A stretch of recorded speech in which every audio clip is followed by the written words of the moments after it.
大家好, 안녕하세요. HSK 6급 자격증 여러분 손에 콕하고 안겨드릴 강사 강현주입니다. 大家我们今天要上第二节课, 두 번째 시간인데요. 第二节课的主题是什么呢? 주제 한번 확인해 보시고요. 저희가 바로 이제 2강 들어가기 앞서서요. 我检查一下你们的作业情况, 여러분들의 숙제하고 있는 상황을 좀 살펴보려고 해요. 为什么呢? 왜요? 作业很重要啊. 숙제 정말 중요한 거 알고 계시죠? 이게 진도를 막 빠르게 계속 나간다고 해서 중요한 게 아니고요. 그날 배웠던 내용을 여러분들이 차근차근 소화를 하셔야지 15강 이후부터, 15일차 강의 이후부터는 실전 문제를 푼단 말이에요. 그때부터는 어느 정도 어휘라든가 문형에 대한 정리가 되어 있는 상태에서 문제를 풀어야지 여러분들이 정말로 실전 문제 감각을 가지고 문제를 풀어낼 수 있기 때문에 그 전까지 좀 숙제량은 계속 많아질 거예요. 15일차 강의까지는. 하지만 본강좌를 듣는 것과 마찬가지로 여러분들이 복습하고 소화하는 거很重要하다라는 사실 잊지 마시고요. 매 강좌에 드리고 있는 숙제 제가 적절하게 지금 나름대로 분배를 해서 드리고 있으니까요. 반드시 저와의 약속이니까 약속해줘. 그죠? 이거 지켜주시길 바라고요. 그날 암기하셔야 되는 문장 반드시 암기하고 또 쓰실 줄 알아야 된다는 거 잊지 말아주세요. 好,那我们开始第二节课. 두 번째 강의 시작해 볼 건데요. 우선 우리 같이 한번 唱一首歌, 노래 한 곡 먼저 불러보고 할 거죠. 我们在唱什么歌呢? 这首歌的名字叫什么呢?父亲, 아버지였어요. 그렇죠? 자, 앞강에서 배웠던 부분, 같이 불렀던 부분, 플러스 이번 강의 함께 불러볼 부분도 쭉 연결해서 들어볼게요, 여러분. 배웠던 부분은 같이 한번 입을 열어서 불러봐 주시길 바래요. 好,开始.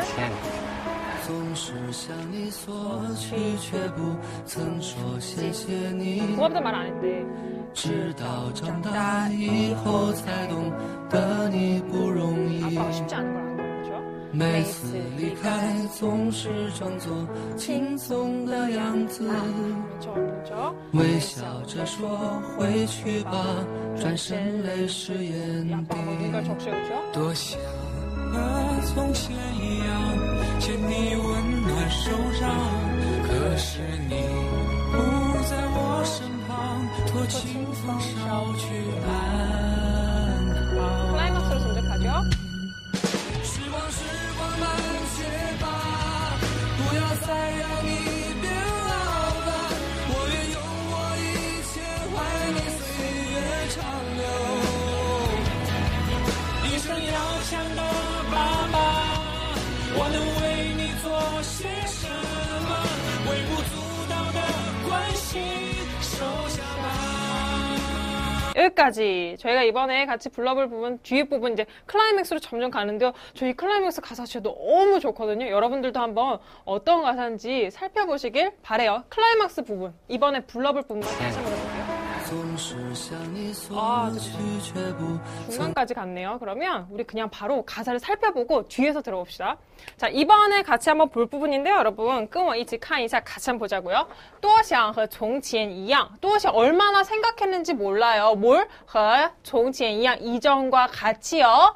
牵 잡다라는 거 뜻이거든요. 뭘 잡았을까요? 手掌, 손을 잡았대요. 근데 어떤手掌, 손이에요? 你温暖, 당신의 따뜻한 손을 잡고 싶었는지 몰라요. 라고 이야기를 하고 있고요. 可是, 그런데 있잖아요. 你不在, 당신은 없어요. 어디에 없어요? 我身旁, 더 이상 내 옆에 없어요. 당신이 없네요. 손을 너무 잡고 싶은데. 托, 부탁했어요. 누구한테 부탁했을까? 清风, 맑고 깨끗한 바람한테요. 제가 부탁을 했어요. 뭐라고? 捎去, 가져다 달라고. 어떤 걸 가져다 달라고? 안康, 편안함과 건강함을 가져다 달라고 칭펑에게 부탁을 했대요. 자, 맑고 깨끗한 바람에게 전달해 달라고 이야기를 한 거죠.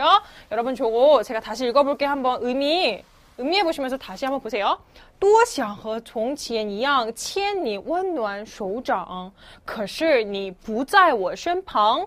托清风, 捎去安康. 오케이. 그 다음에 볼게요. 시간아, 시광, 천천히 움직여. 慢些吧. 시광, 慢些吧. 하지마, 不要, 뭘 하지마. 再, 다시, 让, 누구로 하여금, 너로 하여금 나이가 들게 하지마. 그쵸? 내 아빠한테 하는 얘기죠? 내 아빠가 더 이상 나이 들게 하지 말아줘. 라고 이야기를 하고 있어요.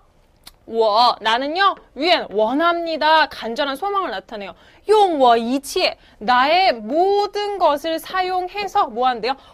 바꿔버리겠대요. 뭐랑 바꿀까요? 내 모든 걸 누구랑 바꿀까? 아빠가 더 이상 나이 들지 않길 원하니까 그렇죠. 당신의 세월이 더 길게 흐르기를 원하는 마음에서 내 모든 걸 바꿀게 라고 이야기하고 있죠. 그래서 아빠가 더 이상 늙지 않았으면 하는 마음을 말하고 있어요. 다시 한번 읽을게요. 시간아 시간아 时光时光慢些吧 천천히 해. 不要再让你变老了 우리 아빠가 더 늙지 않게 我愿用我一切换你岁月长流 마지막이에요. 一生要强的爸爸 일생 평생 동안 강하셨던 강인했던 우리 아빠는요. 我能为你做什么 제가 할 수 있을까요? 당신을 위해서 무엇을 할 수 있을까요? 我能为你做些什么微不足道 이거 성어예요, 여러분. 요거는 6급 시험에서도 자주 나오는 성어니까 좀 기억해 주세요. 발음 어떻게? 微不足道 그렇죠. 너무나 미약해서요.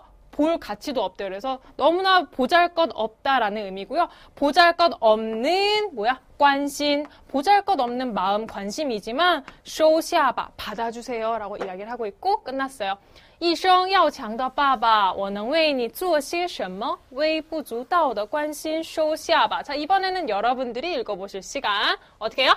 多想和从前一样牵你温暖手掌可是你不在我身旁托清风捎去安康好时光时光慢些吧不要再让你变老了我愿用我一切换你岁月长流一生要强的爸爸我能为你做些什么微不足道的关心收下吧 여러분 발음하고 있죠? 나 혼자 미친 듯이 얘기하고 있는 거 아니죠? 好, 그러면 가사 음미하면서 들어봅시다.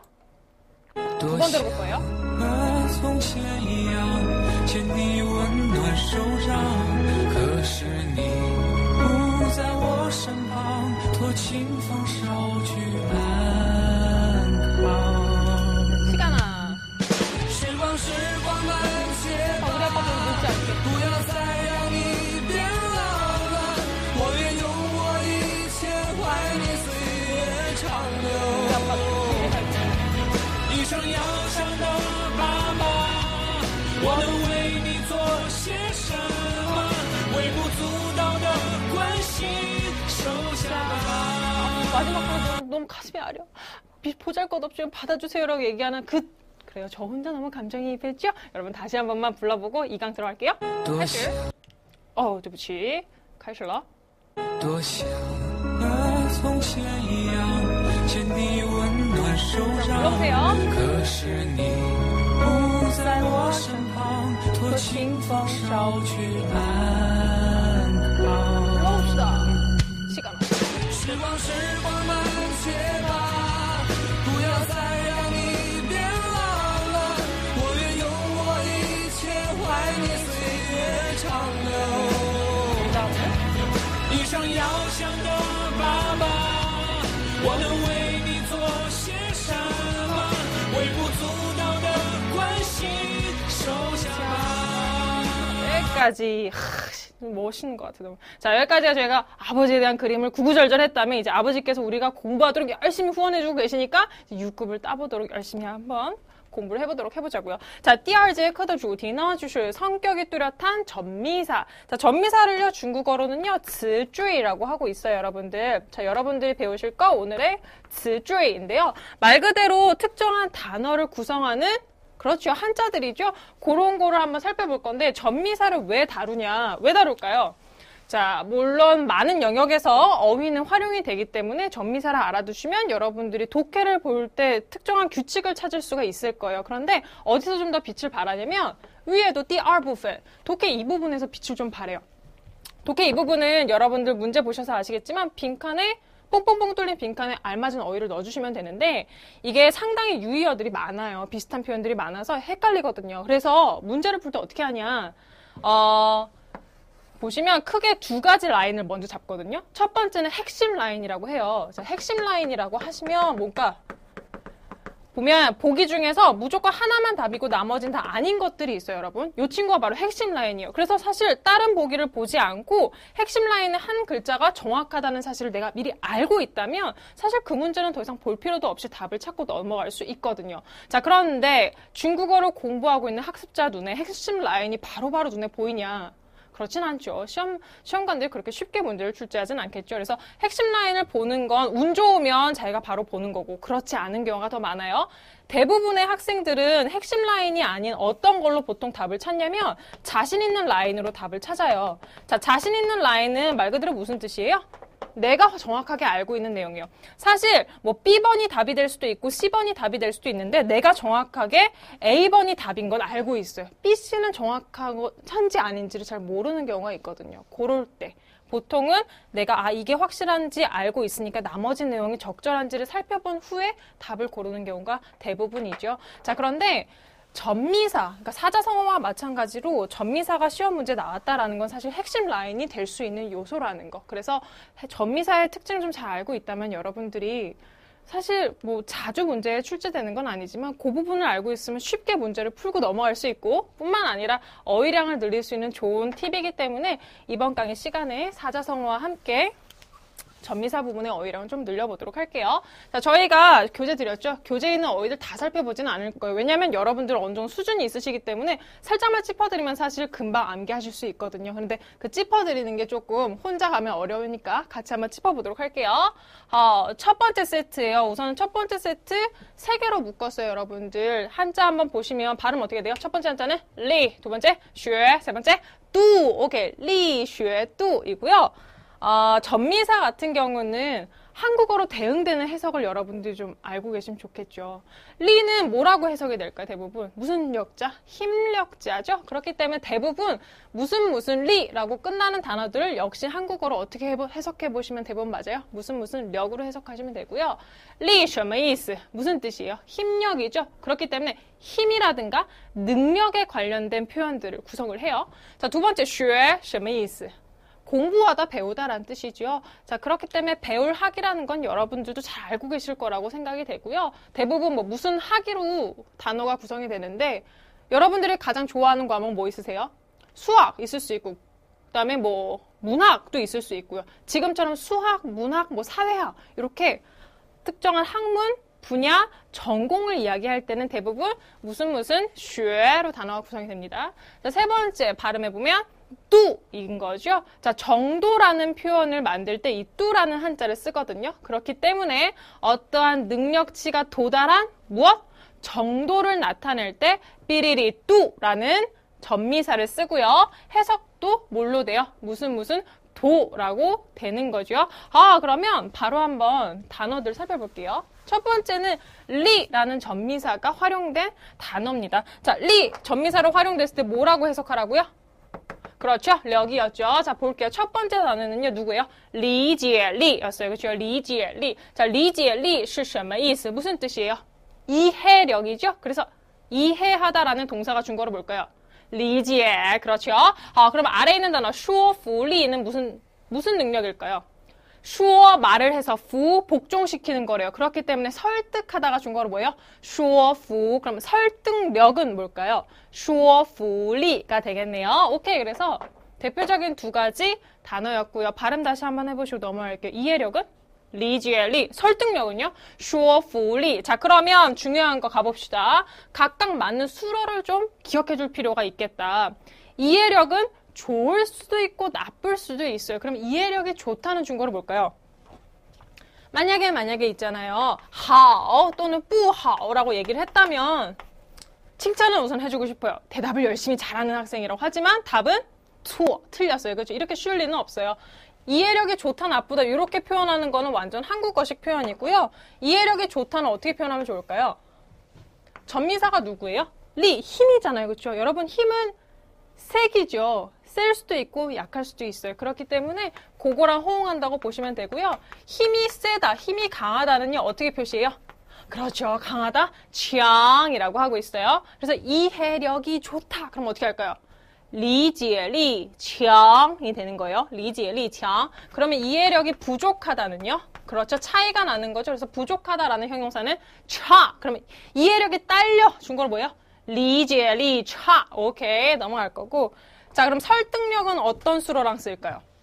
설득력이 좋다? 나쁘다? 이것보다는 어떻게 많이 표현하죠? 설득력이 있다, 설득력이 없다라고 얘기하죠. 자, 어떠한 능력을 갖고 있다면 그렇죠. 그래서 설득력이 있다는 有说服力라고 합니다. 그런데 6급 시험은 이렇게 간단한 건 별로 안 좋아요. 한 번이라도 더 꼬일 수 있으면 어떻게든 꼬이려고 사람들 마음이 배배 꼬였어. 그래서 대부분 어떤 동사를 쓰냐 하면 요 동사를 많이 써요. 결핍되다 부족하다가 중국어로 뭐래요?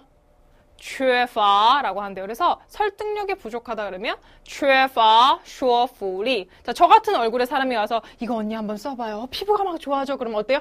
缺乏说服力. 그렇죠. 설득력이 부족한 거죠. 얼굴 자체가 설득력이 부족한 거야. 그렇죠? 자, 그러면 요럴 때, 요런 상황에서 어떤 문장 쓸 수 있대요? 당신의 이유는요, 설득력이 부족합니다. 라고 이야기할 수 있는 거죠. 자, 이유가 중국어로 뭘까요? 오케이. 문장 쭉 읽으시면요. 你的理由缺乏说服力. 오케이. 요 표현 기억해 주세요. 두 번째는, 이거 제가 진짜 좋아하는 표현. 행동은 말을 이긴다고 하죠. 그래서 행동이 더 설득력이 있다. 이런 표현은 어떻게 할 수 있을까요? 行动更有说服力. 그렇죠. 행동은 더 설득력이 있습니다. 지금 드린 예제 두 문장은 HSK 5급 쓰기 문제로 나온 문장들이었고요. HSK 5급 쓰기에서 나온 문장은 얼마든지 6급에서도 활용될 수 있다는 거 잊지 마시고 문장 背下来 암기하세요. 好, 过去 넘어갈게요. 리에 관련된 거였어요. 수어들 기억하시고요. 두 번째는 무슨 학으로 해석이 되는 学였고요. 시험에서 좀 자주 나오는 학문 분야는 科学 뭘까요? 그렇죠. 科学 과학. 数学 뭘까요? 그렇죠. 수학. 안 맞추고 거기 졸고 있는 너 깨라. 그렇죠. 그 다음 세 번째 사회학은 중국어로 뭐예요? 社会学. 그렇죠. 社会学. 요 세 가지가 좀 자주 출제가 되니까 특히 기억하시고 수, 什么意思? 무슨 뜻이에요? 그렇죠. 숫자, 수치라는 개념이라는 거 잊지 마시고요. 자, 그러면 여러분들 만약에 과학이라는 분야를 연구하는 학자, 전문가는 어떻게 표현을 할 수 있을까요? 어찌됐든 과학을 공부하니까 그렇죠. 科学 뒤에 뭔가 붙으면 되겠죠. 뭘 붙이면 좋을까? 위엔 생각할 수 있어요. 어떠한 분야에 종사하는 일원이라는 뜻이기 때문에 위엔 쓸 수도 있는데요. 학문 분야를 연구하는 사람은요. 끝에 뭘 붙여요? 맞아요. 지아를 붙여요. 그래서 과학자는 科学家라고 하고요. 그럼 수학자는 数学家, 사회학자는요. 社会学家. 很好. 독해 문장에서 사회학자가 말하길 이런 표현들 참 많이 나오거든요. 기억하시고요. 어떠한 분야를 연구하는 학자는 学家라고 합니다. 好的,我们过去了. 넘어갈게요. 세 번째, 度였어요. 度는 뭘 나타낸다고요? 度什么呀? 度表示程度. 오케이, 程度什么意思? 정도. 오케이, 그래서 정도의 줄임말이 약간 度라고 보시면 되죠. 그렇기 때문에 度 앞에 있는 단어들이 바로 능력치죠. 그래서 요거의 정도를 나타내고 있죠. 자, 그렇다면 难度是什么? 난도는 뭘까요? 그렇죠. 난이도죠. 어려운 정도니까 난이도고요. 知名度呢? 그렇죠. 知 알다. 뭘 알아요? 名 누구의 줄임말? 名字의 줄임말이죠. 名字가 무슨 뜻인데요? 이름이죠. 이름을 아는 정도니까 지명도, 인지도가 되겠네요. 넘어갈 거고요. 수러 정리하고 갈게요. 난이도가 있다. 인지도가 있다. 어떻게 표현하면 좋을까요? 그래요, 여러분들. 우선 어쨌든 그런 내용을 가지고 있는 거라면 동사 누구 쓰시면 돼요? 有 쓰시면 돼요. 자, 그럼 난이도가 있다는 중국어로 有难度很好,有知名度 표현해 주시면 되는데 여기서 포인트 하나 갈게요. 지금 요가 목적으로 가진 애들 있죠. 얘네가 구체적으로 눈에 보이는 사물인가요? 不是的. 그렇지 않아요. 그렇죠? 지금과 같이 요 뒤에 추상적인 명사가 온다면 대부분 요 앞에는 누가 붙을 수 있는데 누가 붙을 수 있을까요? 그렇죠. 추상적인 명사이기 때문에 정도를 나타낼 수 있다고 생각해서 요 때는 요가 동사인데도 불구하고 앞에 누가 붙어요? 很 붙는 거죠. 그래서 정말 난이도가 있다 그러면 很有难度. 매우 인지도가 있다 그러면요. 그렇죠. 很有知名度라고 표현할 수 있는 거예요. 하나 넘어갈 거고 지명도는 사람들에게 인지도는 높을 수도 있고 낮을 수도 있어요. 그렇죠? 그렇기 때문에 인지도가 높다, 인지도가 낮다 할 때는요. 知名度高, 知名度低라는 표현도 쓰고 있다라는 거 기억을 해주세요. 知名度高, 知名度低. 오케이? 기억해 주시길 바라고 첫 번째 세트 넘어갈 거예요, 여러분들. 그냥 호롤롤롤 술룰루 하면서 보면 끝나. 여러분들도 같이 제가 지금 빠르게 짚고 넘어가죠. 그럼 여러분들 눈 동그랗게 뜨고 입소리 막 내시면서 발음하시면서 따라가야지 그나마 기억에 남는다는 거 알고 계시죠? 그래야지 복습할 때도 효과도 있죠? 好,过去吧. 我们看一下第二套. 두 번째 세트 한번 보도록 할 건데요. 발음 가볼까요? 앞에 거는 르, 그렇죠. 루 아니죠? 발음 르. 오케이, 두 번째는요. sing. 그 다음 세 번째는요. 싱. 그렇죠. 사성이랑 이성이네요. 첫 번째 르 같은 경우는 원래는 이 친구가 또인즈예요. 발음이 두 가지가 있어요. 하나는 슈아에라는 발음이고요. 다른 하나는 지금 여러분들이 보고 계신 류라는 발음인데요. 류는 무슨 률로 해석이 돼요. 말 그대로 퍼센티지, 비율을 나타낼 때 쓰이는 전미사가 누구래요? 류라고 하고 있어요. 자, 무슨 률로 끝나는 한글 단어 뭐 있을까요? 출생률, 출생률, 사망률,死亡率, 이혼율, 리혼率, 결혼할 확률, 지혜혼率, 뭐 이런 등등으로 표현이 되겠죠. 요즘 시험에서 많이 나오는 건 사회현상을 많이 반영한 단어인데 실업률이 요즘 점점 높아지죠. 실업률은 중국어로 뭐라 그럴까요? 거기 눈 피하는 학생, 내 눈을 봐요. 失业率라고 하고 있습니다. 失业率, 실업률이에요. 자, 그 다음 두 번째, sing인데요.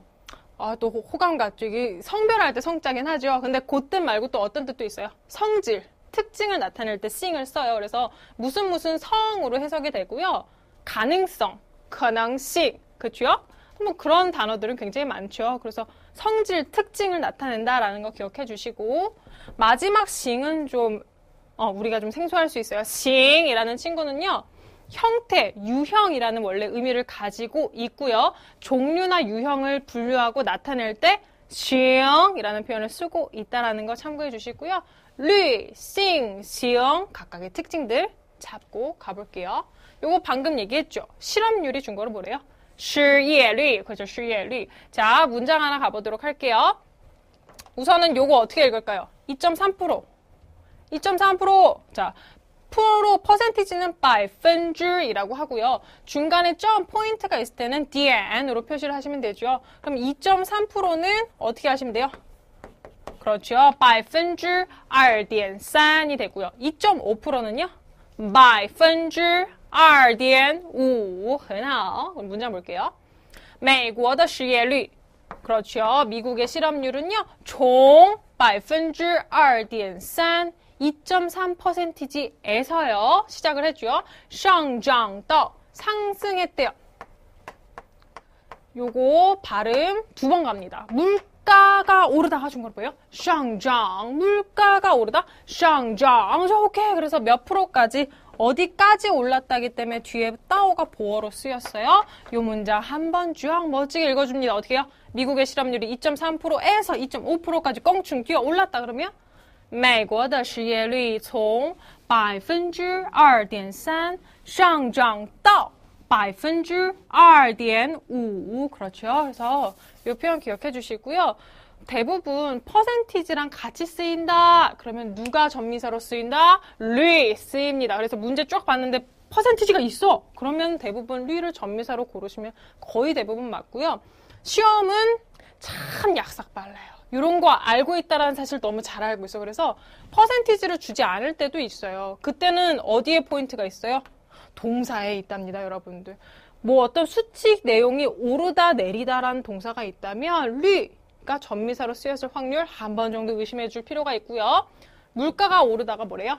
上涨이죠. 자, 물가는 어떠한 수치가 오르다라는 뜻을 알고 있으면 떨어지다도 알아야겠죠. 자, 떨어지는 거니까 아래로 내려가야 될 거고요. 그렇죠. 저희도 하락하다라고 얘기하잖아요. 그렇죠? 그렇기 때문에 중국어도 마찬가지예요. 떨어지다는 下落라고 하고 있어요. 下落라고 하고 있고 上涨이랑 똑같은 표현 하나 더 기억해 주세요. 상승하다라고 그러죠. 그래서 중국어도 마찬가지로 上升이라는 표현 씁니다.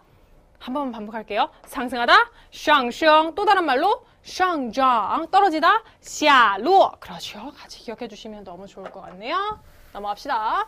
美国的失业率从 2.3% 上涨到 2.5%. 알아들으셨나요? 听懂了吗? 好, sing 볼게요. sing은 어떤 단어를 나타내요? 성질, 性质인 거죠. 그렇죠? 근데 사람의 성질을 나타내진 않고요. 물건이 가지고 있는 특징을 性质이라고 합니다. 자, 그러면 많은 성질이 있어요. 그렇죠? 뭐 인간성도 있고요. 또는 뭐 가능성도 있고요. 여러분들 무슨 성으로 구성이 되는 한자들은 대부분 무슨 싱으로 구성이 된다고 보면 되는데 한 가지 좀 헷갈릴 수 있는 거 단어 하나만 볼게요. 이거 뭐야? 人性 뭘까요? 그렇죠. 인간의 성질이니까 인간성이겠죠. 자, 원래는 인간성이란 뜻을 가지고 있는데요. 요즘에는 약간 파생이 돼서 어떤 뜻도 갖고 있대요. 인간미가 있다 없다 할 때 인간미도 人性으로 나타내거든요. 이게 아무래도 성으로 끝나는 단어가 아니어서 헷갈릴 수 있어가지고 한 번 더 언급하고요. 자, 요걸 가지고 온 이유가 있어요. 요즘에 요 표현이 뜨고 있거든요. 그래서 시험에도 가끔 나오죠. 人性化设计라고. 人性化设计是什么意思呢? 무슨 뜻일까요? 우선 设计가 무슨 뜻인지 좀 알아야겠네요. 设计 설계를 뭐라 그러는데요? 设计. 자, 그럼 人性化设计는 뭘까요? 인간미 설계는 뭐죠? 그죠? 사람의 성격을 뭐 바꾼다는 건가? 아, 요즘 사람들이 성깔이 너무 더럽다 보니까 인간성을 좀 개조할 수 있는 그런 걸 만드나 보다 하고 중국은 워낙 별 희귀한 게 다 있으니까라고 생각할 수 있겠지만 여러분 HSK 시험이 그렇게 변태적이진 않고요. 人性化设计呢就是设计师设计产品的过程当中注入人性的因素使那个产品啊看起来好看而且用起来方便的 뭐예요 이거? 제가 뭐라고 시부렁대나 싶기도 하죠. 자, 人性化设计는요, 사람들의 습성 또는 라이프 스타일이라든가 여러 가지 특징들을 고려해서 만든 제품을 人性化设计로 한 제품이라고 얘기를 하죠. 그래서 보기에도 좀 뭔가 세련되고 사용할 때도 그 사람의 어떤 특징에 맞춰서 사람들의 습관이 녹아 들어간 그렇죠 디자인이라고 보시면 돼요. 그래서 요즘에 人性化设计로 된 뭐 세탁기, 뭐 냉장고 이런 것들 참 많이 나오고 있어서 독해에서도 참 많이 활용이 되거든요. 자, 그럼 이 문장 한번 볼게요. 现在越来越多的企业追求人性化设计라고 해요. 자, 지혜는 기업이고요. 어떤 기업이에요? 현재 점점 더 多 많은 越来越多는 항상 형용사랑 세트로 한 덩어리로 쓰이죠. 점점 더 많은 기업들이요. 追求 추구한대요. 무엇을? 人性化设计. 그렇죠. 인간미가 뭔가 녹아 들어간 디자인을 추구합니다. 라고 이야기를 하고 있어요. 이거 다시 한번 읽고 넘어갈게요. 现在越来越多的企业追求人性化设计. 그렇죠. 기억해 주세요. 다음 6번. 스타일, 유형. 이 중국어로 뭐였어요? 型이라고 했어요. 그렇죠? 자, 그렇기 때문에 小型 뭘까요? 소형. 그렇죠. 新型 신형, 그렇죠. 그 다음, 节能型, 에너지 절약형, 그렇죠. 그렇기 때문에 어떤 유형 종류를 이야기하고요. 대부분 뒤에 명사랑 하나의 세트를 이뤄서도 많이 쓰여요. 예를 들어서, 小型汽车, 뭘까요? 소형 자동차, 그렇죠. 소형차를 얘기하고요. 新型笔记本电脑, 뭘까요? 신형 노트북, 그렇죠. 그 다음, 节能型空调, 그럼 뭘까요? 에너지 절약형 에어컨 뭐 이런 것들 그래서 명사랑 하나의 덩어리를 이뤄서 많이 쓰인다는 거 기억해 주시고 뭐 어찌됐든 싱이라는 전미사가 보이면 뭐라고요? 그래서 유형 종류를 나타낸다라는 거 기억해 주시고 요즘에 뜨고 있는 표현 하나 있거든요. 요런 표현 발음은 요싱이라고 하죠. 지나가는 남자 보면서 와쎄, 那个男生好有型啊 이런 표현 진짜 많이 쓰거든요. 회화에서. 요싱 무슨 뜻일까요?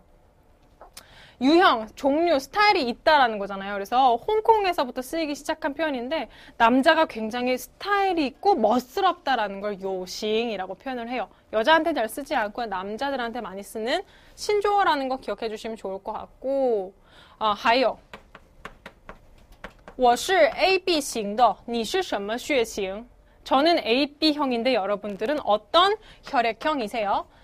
혈액형도 하나의 종류잖아요. 그렇기 때문에 싱으로 표현을 하고 있습니다. 자, 혈액형은 중국어로 血型이라고 해요. 你的血型是什么? 당신의 혈액형은 뭔가요? 我的血型是 O型, B型, A型, AB型이라고 하죠. 제가 보통 我是 AB型이러면 한국 분들은 어쩐지 이제 네가 왜 그런 말을 하고 네가 왜 그렇게 살아왔는지 이해가 돼라는 식으로 눈으로 보시는데 A병이 뭐 어때서 자, 그 다음 세트 보도록 할게요. 세 번째 세트 같은데. 그 다음 발음은 어떻게 될까요? 발음은 화간관. 오케이, 화간관이죠. 화는 변화의 화. 간은 아래 마음심자 보이죠? 감정의 간. 관. 아래 이게 만나다 짜이 찌엔 할 때 찌엔자 보이죠? 그래서 관찰의 관. 자, 할게요. 변화의 화. 감정의 간. 관찰의 관. 그렇기 때문에 다 이렇게 해석이 되고요. 변화된 상태를 나타내고 그 다음에 느낌, 감정을 나타내고요. 예를 들어서 뭐 죄책감 이런 것들 그렇죠. 다 간으로 표현이 되겠죠. 그 다음 견해 같은 것도 관으로 표현되죠. 你的人生观是什么? 그랬을 때人生观이 무슨 뜻이에요? 그렇죠. 인생관이에요. 그렇죠. 그래서 어떤 견해, 자신의 생각을 나타냅니다. 자, 시험에서 많이 나오는 화 단어들 볼게요. 유추해보세요. 매화 무슨 뜻일까요? 그렇죠. 미화하다죠. 아름답게 변화시키다예요. 그 다음 신시화. 신시가 무슨 뜻인데요? 중국어로 정보죠. 그래서 정보화 시대 할 때 정보화가 뭐라고요? 신시화. 넘어갑시다.温暖화. 温暖什么意思? 따뜻하다가 중국어로 뭐예요? 温暖. 그럼 어떻게 바뀌었다는 거예요? 따뜻하게 바뀌었다는 거죠. 이거 뭘까요? 그렇죠. 온난화한 거죠. 원暖화였습니다. 그래서 요 세 표현은 자꾸 시험에서 반복돼서 나오고 있으니까 기억하시고 요 문장 한번 가볼까요? 别把我美化了. 别把我美化了. 무슨 뜻일까요? 하지마. 뭘 하지마. 把我 나를 뭐 하지마. 美化了. 미화시키지마. 그래서 날 포장하지마가 중국어로 뭐예요? 别把我美化了. 나 원래 그런 애가 아니야. 그렇죠? 그래서 别把A 美化了라는 표현을 쓰고 있고요. 두 번째. 现在是信息化时代. 무슨 뜻이에요? 지금은 정보화 시대입니다. 라는 표현인 거죠. 오케이. 그래서 信息化时代, 정보화 시대라는 이 표현도 같이 기억해 주세요. 好的. 넘어갈 거고. 온난화가 중국어로 뭐라고요, 여러분? 温暖화, 温暖 따뜻하다. 근데 사실 이거는 일본에서 온 표현이고요. 중국은 원래 이 표현을 사실 잘 쓰지는 않았어요. 대부분 회화나 뉴스에서 아나운서들이 이야기를 할 때는 이 표현을 더 많이 써요. 天气变暖了. 날씨 기후가 따뜻해졌습니다. 라는 표현을 더 온난화에 대한 표현으로 많이 쓰지 温暖화라는 표현은 어떤 타이틀, 제목, 서면어체에서 많이 쓰는 표현이라는 거 좀 참고해 주시면 좋을 것 같아요. 회화체에서는 温暖화라는 표현 자체를 잘 쓰진 않아요. 다음, 얘 뭐였다고요? 감정의 간. 그렇죠. 그래서 성취감이 뭘까요?